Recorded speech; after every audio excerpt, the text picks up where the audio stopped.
Tolong.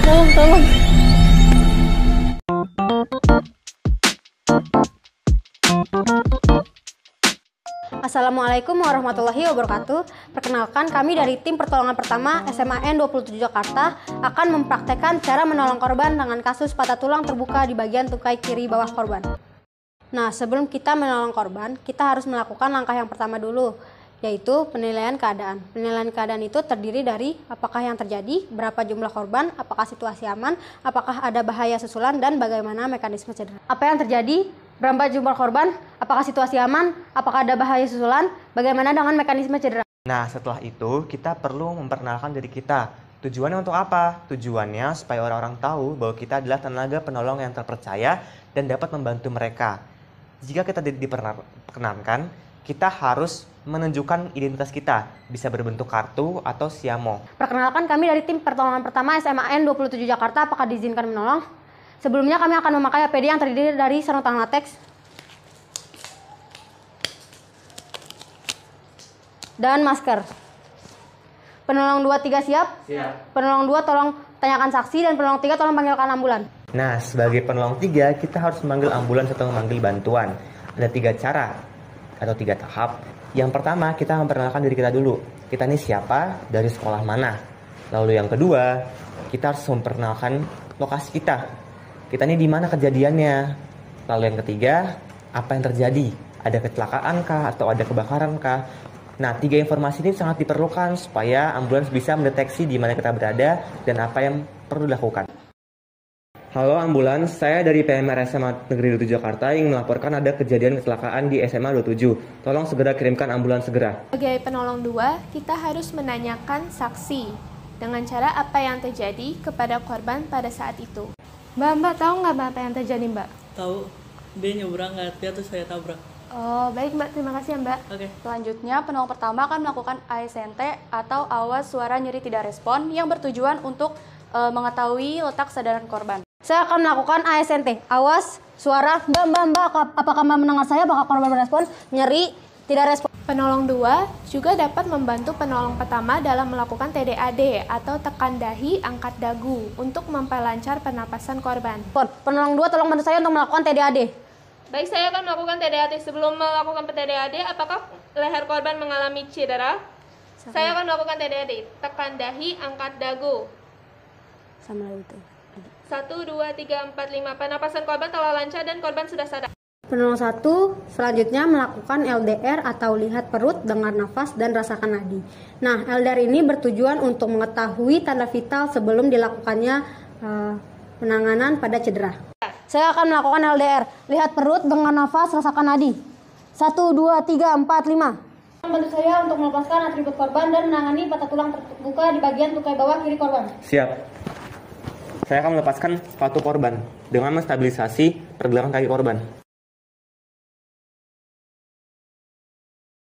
Selanjutnya, penolong 1 akan melakukan PLNB atau perubahan bentuk luka nyeri bengkak yang bertujuan untuk mengetahui di mana posisi dan letak cedera yang dialami pada korban. Saya akan melakukan PLNB. Apakah di bagian kepala korban mengalami perubahan bentuk luka nyeri bengkak? Apakah di bagian dahi korban mengalami perubahan? Pertama-tama kita pisahkan dulu nih kaki yang sehat dan kaki yang sakit menggunakan cara fiksasi. Fiksasi ini dengan cara memegang pergelangan kaki korban supaya tidak banyak pergerakan. Setelah itu, kita ukur bidai pada kaki yang sehat untuk menyocokkan bidai dengan kaki. Apakah hidung korban mengeluarkan cairan?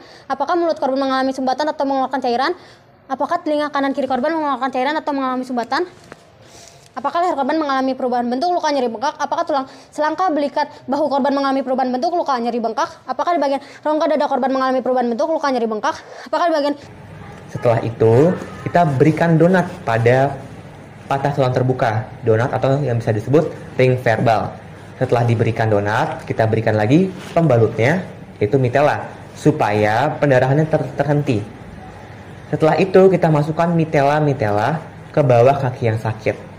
Kaki korban mengalami perubahan bentuk luka nyeri bengkak. Saya akan melakukan GSS, gerakan sensasi sirkulasi. Saya akan mengecek pembuluh darah kapiler. 1, 2. Apakah di bagian tukas atas kiri korban mengalami perubahan bentuk luka nyeri bengkak? Apakah di bagian tempurung lutut kiri korban mengalami perubahan bentuk luka nyeri bengkak? Apakah di bagian tukai bawah kiri korban mengalami perubahan bentuk luka nyeri bengkak? Beda di kaki yang sakit. Apakah di bagian pergelangan punggung telapak jari-jari kaki korban mengalami perubahan bentuk luka nyeri bengkak? Saya akan melakukan geses gerakan sensasi sirkulasi. Saya akan mengecek pembuluh darah kapiler. 1, 2. Saya akan mengikat bidai dengan mitela. Apakah di bagian lengan? Dimulai dari yang paling bawah. Kita pindahkan bidai ke kaki yang sakit dan kita ikat menggunakan mitela. Nyeri bengkak.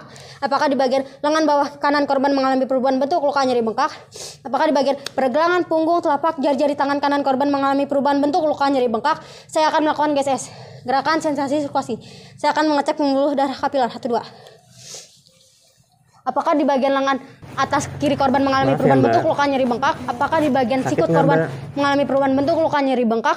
Apakah di bagian lengan bawah? Setelah diikat dengan menggunakan mitela, sambungkan atau satukan kembali kedua kaki tersebut. Mengalami perubahan bentuk luka nyeri bengkak, saya akan melakukan GSS gerakan sensasi sirkulasi.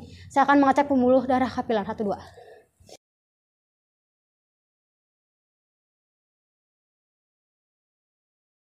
Lalu pada bagian telapak diberikan mitela untuk mengikat telapak kaki untuk memperkecil pergerakan pada kaki korban. Penanganan patah tulang telah selesai. Selanjutnya, penolong 1 dapat melakukan cek tanda vital yang terdiri dari suhu, nafas, nadi, dan warna kulit yang bertujuan untuk membandingkan tanda vital awal dan tanda vital akhir setelah dilakukannya penanganan pada cedera korban. Akan mengecek tanda vital. Suhu normal, nafas normal, nadi normal, warna kulit normal. Selanjutnya, penolong 1 dapat mengisi kompak atau yang sering disebut kartu luka. Nah, kompak itu kepanjangan dari keluhan, obat-obatan, makan dan minum, penyakit, alergi, dan yang terakhir kejadian. Nah, kartu luka dapat berupa seperti ini. Kartu luka juga berisi identitas korban. Saya akan mengisi kartu luka. Apakah korban dapat diwawancarai? Saya akan menanyakan identitas korban. PMI Kabupaten Jakarta Pusat. Mbak, namanya siapa? Maaf. Dania. Umurnya? 17. Perempuan ya. Napasnya normal, kuat, 18 sampai 20 kali per menit. Nadinya normal, 80 sampai 120 kali per menit. Tekanan darahnya normal. Suhunya normal, 36 sampai 37. Jenis cederanya patah tulang terbuka, tungkai bawah kiri ya.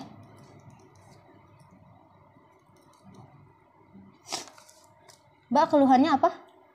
Sakit Di bagian mana? tungkai bawah. Obat-obatan yang diminum apakah ada? Tidak ada. Makanan minuman yang terakhir diminum? Basuh. Minumannya? Air putih. Mbak, ada penyakit bawaan? Gak ada. Alergi? Gak ada. Baik. Kejadiannya tertabrak motor ya, Mbak? Iya. Jamnya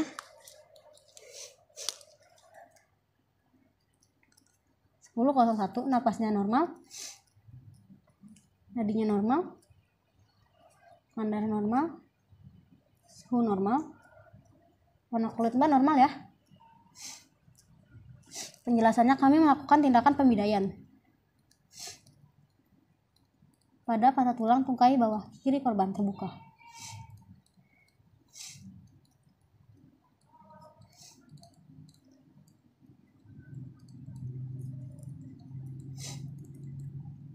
Sekarang tanggal 28 ya, Mbak.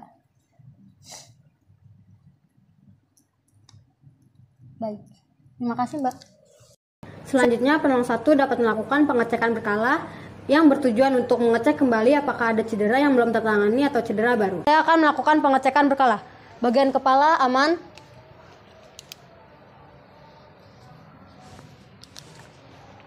Bagian tubuh aman. Alat gerak atas aman.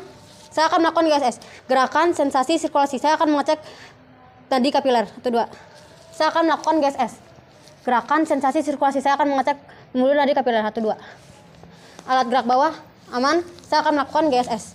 Gerakan sensasi sirkulasi, saya akan mengecek pembuluh darah kapiler 1, 2. Saya akan melakukan GSS.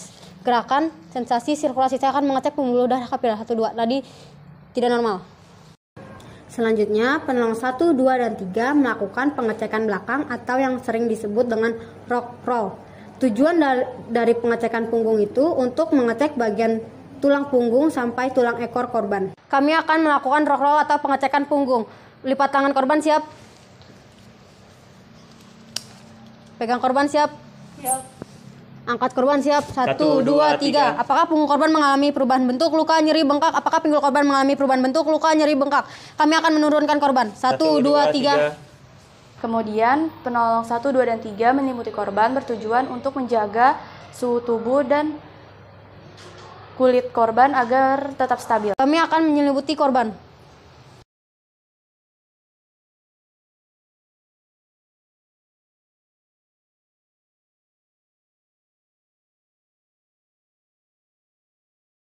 Penanganan patah tulang kepada korban selesai, semua barang-barang dibersihkan kembali dan kita kembali ke posisi masing-masing.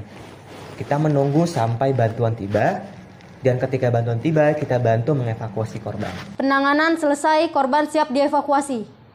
Tadi cara menangani patah tulang terbuka pada korban kecelakaan. Sekian dari video kali ini, semoga bermanfaat bagi kita semua. Wassalamualaikum warahmatullahi wabarakatuh. Salam PMR.